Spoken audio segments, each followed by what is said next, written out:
I thank the organizers for giving me this opportunity to present my work that has been done with these names, which are my students, and Stephen and Changbam, who are in Kias, South Korea, and KP Yogendran from ISER Mohali. I would like to draw your attention to these two names, Joby and Akanksha, because they will soon be in the job market and they are excellent students. Okay, so the topic is shape of quantum fluctuations.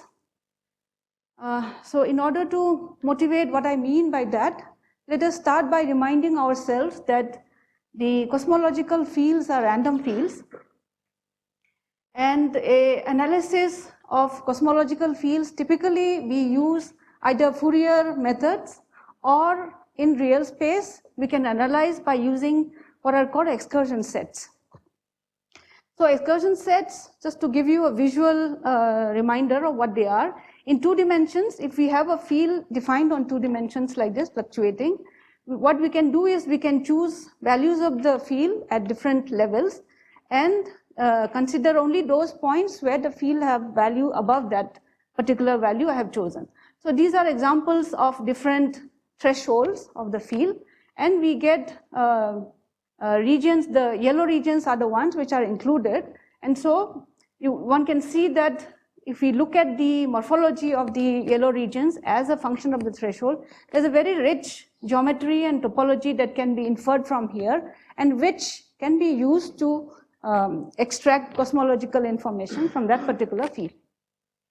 Similarly, in 3 dimensions, this is the example. So just an overview of the kind of methods that have been used to do this analysis for excursion sets.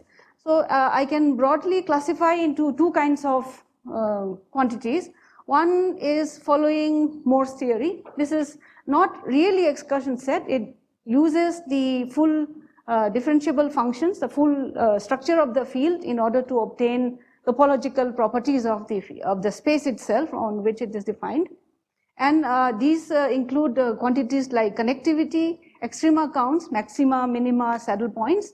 And in terms of cosmological applications, they have been used to answer questions for primordial non-Gaussianity, searches for this, to characterize the cosmic wave, typical scales of elementary structures, and so on. And then the other set of quantities are involve integral geometry, which means that we use the excursion set and define various geometrical quantities, and we integrate over the regions. So that includes quantities like the Minkowski functionals, Betti numbers.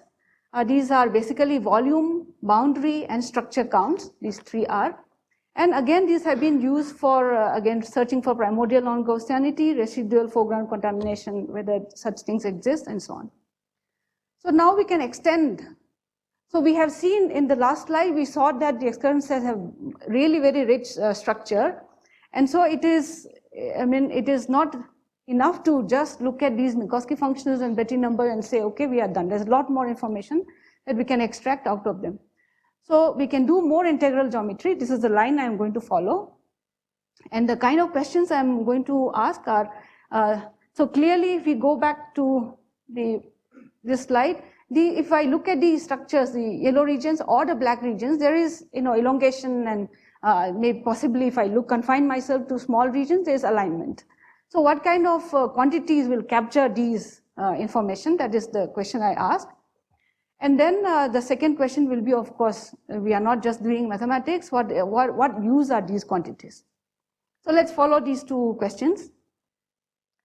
So before I go to how to quantify these quantities, basically, let us just take a look at, I have to justify the title that I gave. So the cosmological fields, we have learned a lot in the last 3-4 days that quantum fluctuations into fluctuations of energy and matter density, quantum fluctuations of an inflaton field, and these fluctuations in the photon, like for example the CMB and the matter distribution, they are modulated basically by the kind of physical interaction they go through from the primordial times till today. So basically what I call phi is the primordial density, primordial gravitational potential, and whatever we inherited from the birth of the universe, this quantity will get modified by the subsequent evolution. So one can argue from very simple, broad arguments that on very large scale, if the space is filled with matter and radiation, and if we say that it is expanding isotropically, if we believe in homogeneity and isotropy, then these shapes will not be modified. On intermediate scales, we know that gravitational attraction is what dominates the interactions, and gravitational attraction, again, if everything is nicely homogeneous and so on, it will not change the shape, but I'll come to on smaller scales in the next slide. And on very small scale, there is electromagnetic, weak, strong forces and so on, and so these interactions will modulate the shape. So the shape of phi, one can say that effect of scattering, we know that scattering will homogenize things and kill perturbations, and it will homogenize.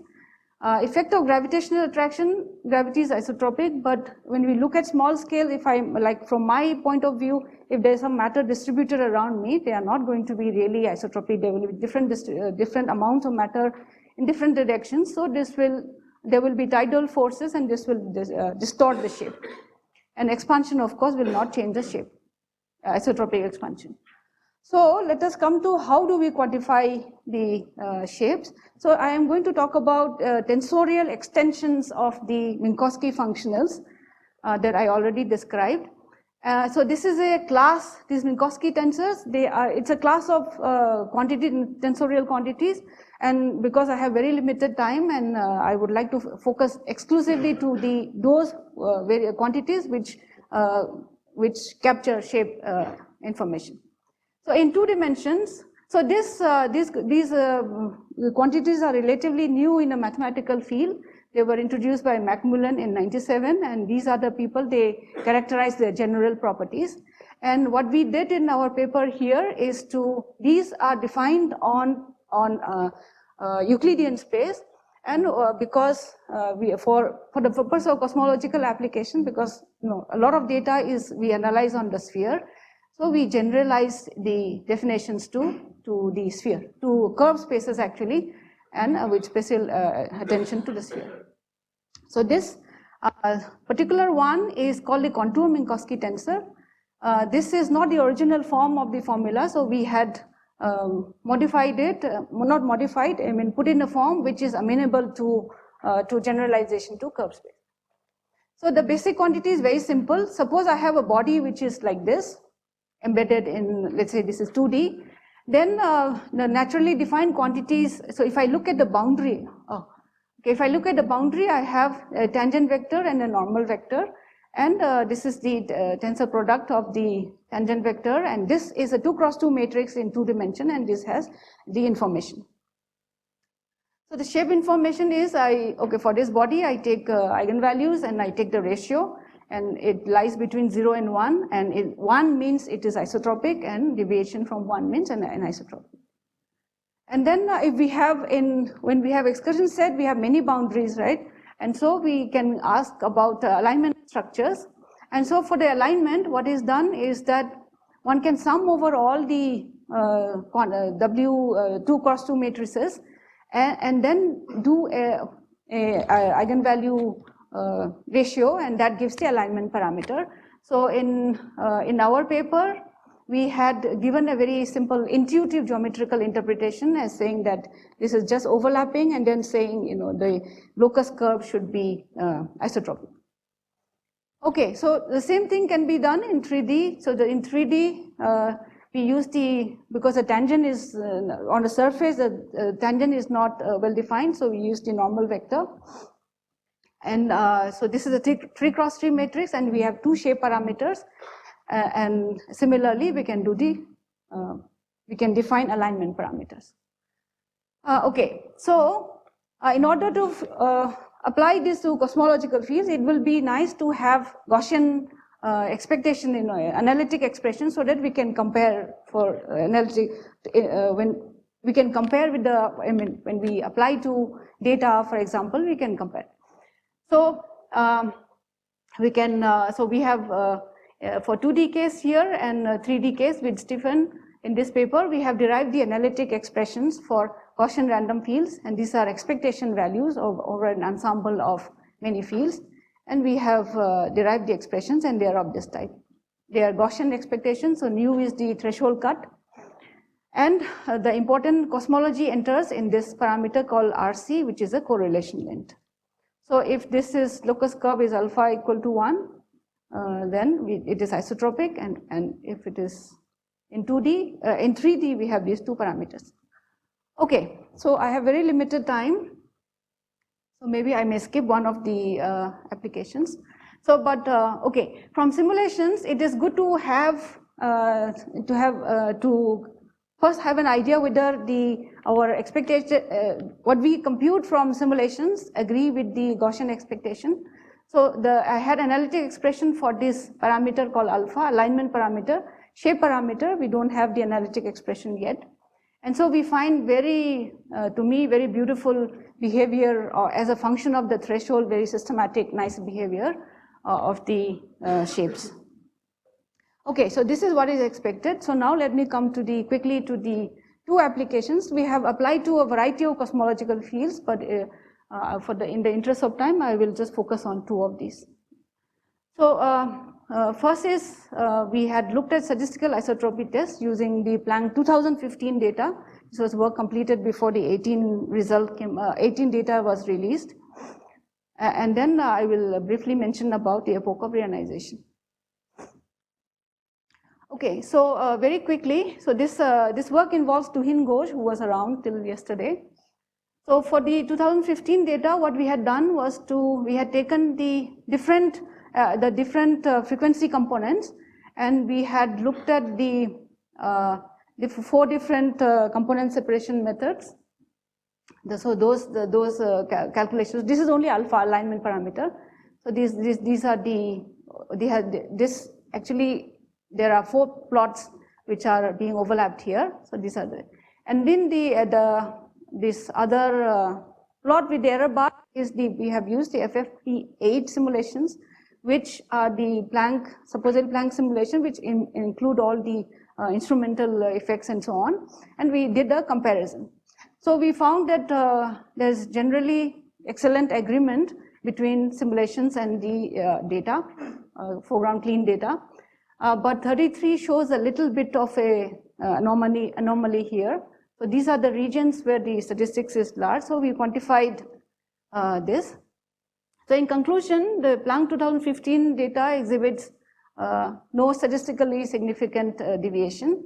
30 shows a mild discrepancy, and we had increased the higher resolution and looked at this discrepancy, and we found a little increase. So this seems to imply that the noise estimates may be slightly improper. And so we are doing a full probe of temperature and polarization. 2015 polarization we had done earlier. My student Vidya Ganeshan, she worked on this, and we had actually found more higher than 3 sigma deviation from this, but we don't trust it because the Planck team themselves said we should not be really using polarization data. So my time is up. Okay. So I'll be very quick. For the epoch of reionization, what we can do is, so we can probe important time scales and important size length scales of the epoch of reionization. So I will only describe what we did for the ionization field. So in the ionization field, you see this is as a function of redshift, you can see ionization 1 going down to 0. So you can see this is a 2D slice of the box, and the field is slowly going down to completely ionize over this. So we analyze how the shapes of these quantities and the sizes are evolving as a function of redshift. And this is a plot of numbers of the whole regions, which correspond to ionized regions, and connected regions, they are still neutral regions. And so we found that there are these important time scales which come out from the number. These are separately counted from the number, 2 different smoothing scales. And so we define a redshift of fragmentation, redshift at which the ionization is half, and somewhere another scale at which it is already ending. So these numbers are pulled out from so we use 21 centimeter fast simulation. These numbers are pulled out from there. But these will depend on the particular model of reionization that is being input, and so this can be used as discriminators. So I think this is the last slide with figures. So this is the size of the bubbles we had tracked using our method, and we can see that sizes were small. So this is as a function of redshift. This is the integrated effect. Redshift, the sizes. So I will only describe the whole part. So the sizes grow as expected, and what we find is that at around at the redshift half, when the ionization is half done, we get a number of about 27 megaparsec radius of the ionized region. But this number is again dependent on the model, and this can be used as a discriminant of the model. And the shape, you can see that right from the early around redshift 18, we see that the shape is more isotropic, and it is dropping because mergers are happening. You can already see that it is already dropping right from the beginning, early epoch itself. That means that mergers are happening already at that time. As soon as bubbles pop up, they start merging. And then we find a turnover scale which is little before Z half, and so this is also important. And then they isotropize again. Okay, so in summary, there is rich geometry and topology of these real space approaches, which I think is not fully exploited. Very few people in the world working on these techniques. And then I have focused on these anisotropy and alignment. And I have given you two examples of isotropy testing from CMB. Matter fields is ongoing. And how to probe the epoch of reionization. Thank you. Question?